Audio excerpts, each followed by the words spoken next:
Okay, in this video we're going to be talking about massage businesses, massage, like spas and massage clinics, and any businesses that employ a number of therapists. So you can see they have profiles exactly like a therapist would, as you saw in the other video. They have photos, they have details about the business, they have a description, they can be rated, they have pricing.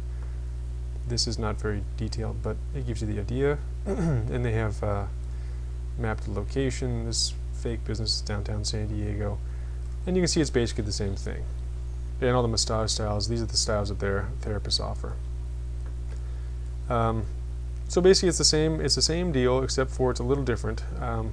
When people search through the website, they'll find spas, they can search by spa and find spas that way, but once they get to a spa, they'll find out about it, but they won't really know who works there.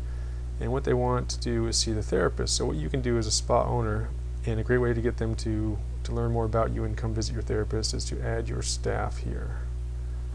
So we're going to add our fake therapist, Ashley, that we've been using in these videos. That gets sent off. We're going to switch windows here to her profile. When we refresh, we'll see she has an email.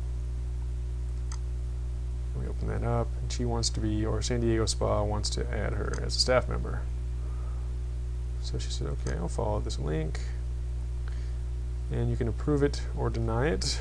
She says, hi, glad you joined the site. And she approves. So it says she sent it out, which is fine. We go back to San Diego Spa, go back to their profile. They have an email as well. Everybody knows that that this has happened, but you'll notice that she's now part of the staff. And let's do that. And what happens is when someone comes here now, they can look on the staff, show all the staff, and they can see which therapists are available. They can then click on this and go find the one that they want and schedule an appointment with your company. And of course, this removed wouldn't be here if it weren't for the fact that you are the owner of this. So let's add a few more. See how that affects us. We'll log out. Actually, how about we log in as Bridget? Go back to our spa San Diego. We'll add another one. We'll add Bridget. And we'll add Faith while we're at it. And it's an easy way for you to go through your whole list. And just keep sending these things out. Let's refresh this window for Bridget. She has an email. She'll do the same thing. Opens this up. Says she wants to be added. She goes to the approval page. Approves it. And we will log out. And also Faith.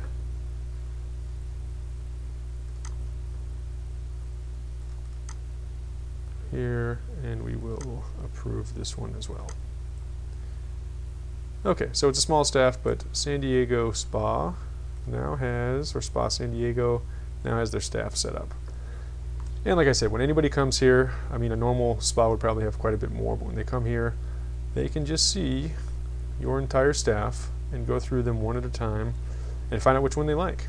And when they go through them, they can go to Ashley and say, okay, Ashley's hours are these. Okay, maybe that's not such a great fit. Maybe they like review, maybe they don't, but they can see what the schedule is.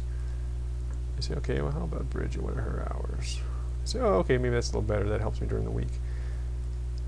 And it's a great way for them to, for customers to come find out about you and see your entire staff in one place, and then call you up and schedule an appointment and do business. Now, I mentioned that the calendar works slightly differently. The calendar, because you're not going to be ticking off things for each individual therapist, because they'll be doing it themselves when they schedule appointments. What you will do is when you set up your calendar, you go through and get all the days where you're open, pretty much 7 days a week, different hours on the weekends. You have your call times, and then you just select this to no one. So when anyone comes and tries to schedule an appointment, you don't let them schedule an appointment, because obviously you can't do that. This is just set up for general idea. So say we go back to Faith, and she's going to find you. She's going to say, within 50 miles. And she wants to find spas. searches, she sees you, pulls it up, and when she goes to schedule an appointment, it doesn't let you do it. It doesn't let you do it because it says spas and businesses are unable to schedule appointments, but you can give them a call and it tells them to give you a call and the whole thing. So it doesn't confuse the user, it just tells them to give you a phone call and contact you and schedule an appointment that way. So that's pretty much it. I mean, watch the video on the therapist if you really want to know more about the profiles. But this is a great way for you to. I did forget one thing. When people go to the staff, they'll pull up your staff area, and you can see that one of her things is where I work. And that happens for every one of your therapists. So when someone goes through and does a search, if someone does a find therapist for everybody, we'll say within 50 miles. Our first 3 are fake therapists here. If they go to Ashley, you'll see you get more exposure that way. They find out that this is where this therapist works, and they can go to your site. They go to your page, and they learn more about you. And this is for everyone. You go to Bridget's, same thing. And you go to Faith, same thing. So you basically have all kinds of, if you have 20 therapists, you'll have 20 different profiles pointing to yours and giving you that much more business. So it's a great free way to let people know that you exist and to let them know who's working at your place and have them schedule appointments.